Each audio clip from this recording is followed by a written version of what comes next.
Добар ден, драги пријатели. Добро дојдовте во денешната епизода и моето име е Јосиф Дамјанов. Денеска зборувам на многу интересна тема, од која што бев поттикнат покрај разговор со еден мој клиент, и темата на која што денеска ќе зборувам се практично двете најголеми причини поради кои што не гледате прогрес или никогаш нема да видите прогрес во вашето намалување на килажа или можеби не знам, правење на фит тело и некоја слична цел во поглед на изглед. Првата работа е тоа што најголем дел од луѓето кои што се обидуваат да намалат килажа многу повеќе се фокусираат на другите резултати и на тугите бројки отколку што се фокусираат на самите себе. И многу често се случува да со луѓе со кои што работам, многу често знаат да го видат резултатот на таа една девојка која што ја постираше на Facebook, на пријателка нејзина која што не знам била на некаква диета, на можеби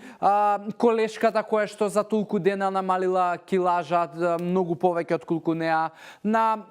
пред и потоа сликата на можеби некој на социјалните мрежи и бројките од килограми и денови за колку тоа е направено брзо, што е најлошата можна стратегија што може да си ја направите на себе. И можеби имам зборуваме на оваа тема, но споредбата со други е нешто што не само што нема никогаш да ви помогне, туку константно ќе ви одмага и константно ќе ве става во фрустрации, во депресија, константно ќе ви прави моменти да се откажувате и да можеби се префрлате на други диети, на нови начини на исхрани кои што никогаш нема да ви донесат резултат. Најдобрата стратегија да го решите ова и најдобрата стратегија да направите резултат е да било што и да правите што се верувате дека ќе ви донесе резултат, да го направите во континуитетот, затоа што континуитетот на повторување на едни исти работи и навики прават разлика, без разлика дали се работи за носење на лоши резултати или на добри резултати, затоа што и вашите лоши резултати кои што во моментов ги имате се последица на континуирано правење на лоши навики и континуирано носење на лоши одлуки во текот на вашето секојдневие. Сега, каков начин на исхрана да сте направиле? Не помислувајте да го смените и да се оттргнете од него без да поминат 6 месеци. Затоа што луѓе, секој од вас кој што има лош резултат, кој што има вишок на килогажа, кој што можеби не е задоволен со тоа што го гледа во огледало, тоа е резултат на можеби најмалку 2 до 3 години правење на лоши навики. А во просек, луѓето кои што можеби се соочуваат со проблеми со изгледот, најчесто инвестираат во својот изглед од 5 до 10 години. И вие сакате нешто што го расипувате за 10 години да го решите во 10 дена или во 1 месец или во 3 месеци. Значи, дури треба да бидеме и благодарни што нешто што сме го рушеле 10 години се поправило за 6 месеци. И затоа што и да правите, правете го со континуитет и не константно се префрлајте на диети, затоа што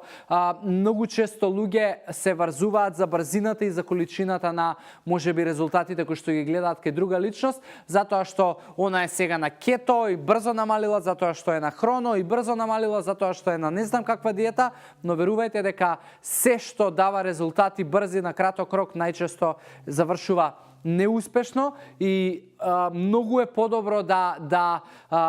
лазите со некаков план и со континуитет и да бидете пребавни, него ли да бидете брзи и да истрчате без никаков план и да понесени од некаков ентузијазам, затоа што ова е магичното стапче и диетата која што дава резултати. Тоа е прва работа, а втора работа која што исто така ги попречува луѓето да направат резултат е одење во екстреми, а тие екстреми значат гладувам и тој другиот екстрем од другата страна значи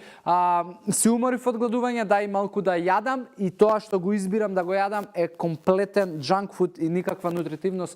нутритивна вредност нема. И обично луѓе кои што често знаат да своето слабење го поврзат со гладување, ќе гладуваат можеби 2-3 недели, па ќе речат оки сега дај малку да ставам нешто во желудников и тоа што ќе го ставате тотален фейл. Така да тие две работи се основните работи поради кои што никогаш нема да имате прогрес и тие две работи се работи работи со кои што најголем дел од луѓето кои што немаат резултати, немаат никаков прогрес и се тука па тука, се соочуваат. И доколку се наоѓате во овие две групи или доколку познавате некој кој што се наоѓа во овие две групи, ве молам споделете оваа епизода и дајте му да го изгледа ова и оваа содржина и да може ми помогнете да стане свесен дека се наоѓа во таа група на луѓе и да превземе некакви мерки во врска со тоа. Доколку јас би можел некако да ви помогнам или да ви одговорам на било кое прашање, сум тука во секое време за комуникација и за поддршка и за инспирација и мотивација. Комуницирайте ми или во приватна порака, користете го хаштагот #AskJosif